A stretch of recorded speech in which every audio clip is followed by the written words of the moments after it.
حضرت سیدنا غوث اعظم رحمہ اللہ تعالی کو دنیا سے گئے ہوئے کتنی صدیاں گزر گئی ہیں، لیکن آج بھی دلوں کی چوٹیوں پر ان کی محبت کا جھنڈا لہرا رہا ہے۔ شرق و غرب میں 11ویں شریف کا انعقاد ہو رہا ہے۔ ان صدیوں میں کتنے بادشاہ آئے، آج ان کا نام بھی کسی کو یاد نہیں، اور ولیوں کے اس سلطان کا چرچا گلی گلی میں ہو رہا ہے، ہر جگہ ذکر ہے۔ یہ دنیا کی کسی ایڈورٹائزنگ کمپنی کا کمال نہیں، یہ رب ذوالجلال کا عرش سے بھیجا ہوا تحفہ ہے جو خالق کائنات خوش نصیب انسانوں کو عطا فرماتا ہے۔ اور پھر مقام کیا ہوتا ہے؟ قصیدہ غوثیہ میں سیدنا غوث اعظم رضی اللہ تعالیٰ عنہ ارشاد فرماتے ہیں،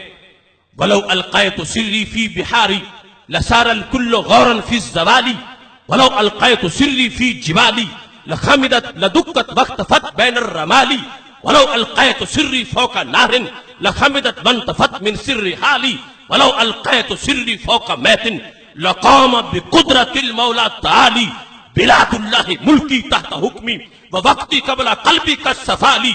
نَظَرْتُ إِلَى بِلَادِ اللَّهِ جَمْعًا كَخَرْدَلَةٍ عَلَى حُكْمِ اتصالِ۔ آپ فرماتے ہیں اگر میں اپنی روحانیت کا راز وہ سمندر پہ ڈالوں تو سمندر کا پانی خشک ہو جائے،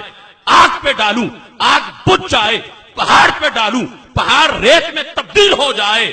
مردے پہ ڈالوں مردہ اللہ کی اذن سے زندہ ہو جائے۔ آج منکرین اولیاء نص قرآنی کا یہ فلسفہ سمجھ نہیں رہے اور اللہ کے ولیوں کو اپنے جیسا قرار دیتے ہیں، اور زندگی میں بھی کہتے ہیں ان کے بھی دو ہاتھ ہمارے بھی دو ہاتھ، ہم ان جیسے وہ ہم جیسے، اور بعد از وصال بھی ان کو اپنے جیسا قرار دے رہے ہیں، جبکہ اللہ کا قرآن واضح طور پر فرق بیان کر رہا ہے۔ رب کا ولی جس وقت اس حیات میں ہوتا ہے اس وقت بھی وہ عام لوگوں سے ممتاز ہوتا ہے، جب دنیا سے چلا جاتا ہے اس کی قبر کے ذروں سے ستارے بھی شرمندہ ہوتے ہیں،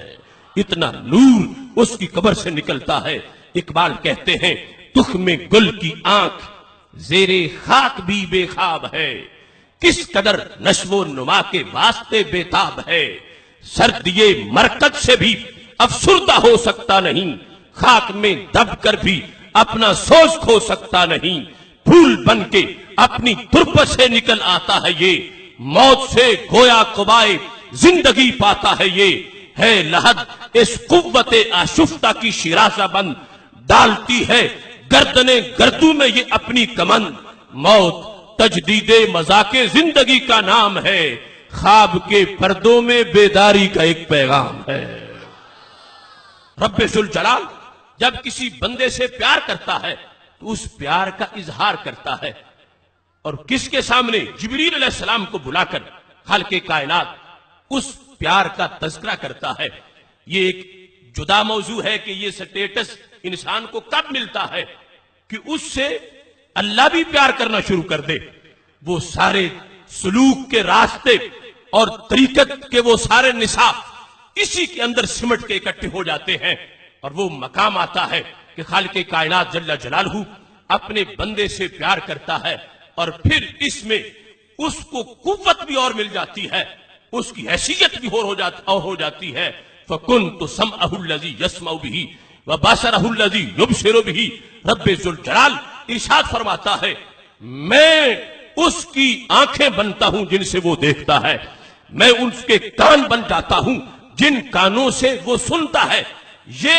سلوک اور طریقت کے مراحل طے کرنے کے بعد ایک انسان اس مقام تک پہنچا، فَكُنْتُ، پھر اس کو اللہ نے یہ حیثیت عطا فرمائی، اور اللہ تعالیٰ اس کو اتنی بڑی شان دے رہا ہے۔ اب ایک ہے عام آنکھ، ایک ہے وہ آنکھ جو شان قدرت کی مظہر ہے، ایک ہے عام کان، ایک ہے وہ کان جو شان قدرت کا مظہر ہے۔ آج کا منکر ولی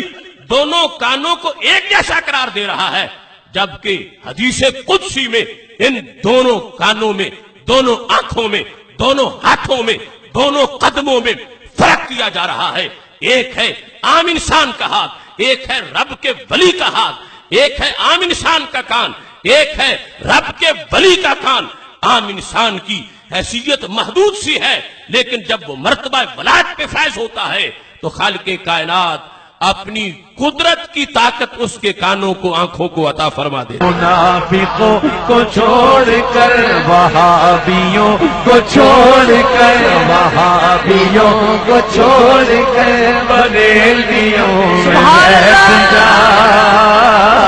منافقوں کو چھوڑ کر بریلویوں میں بیٹھ جا۔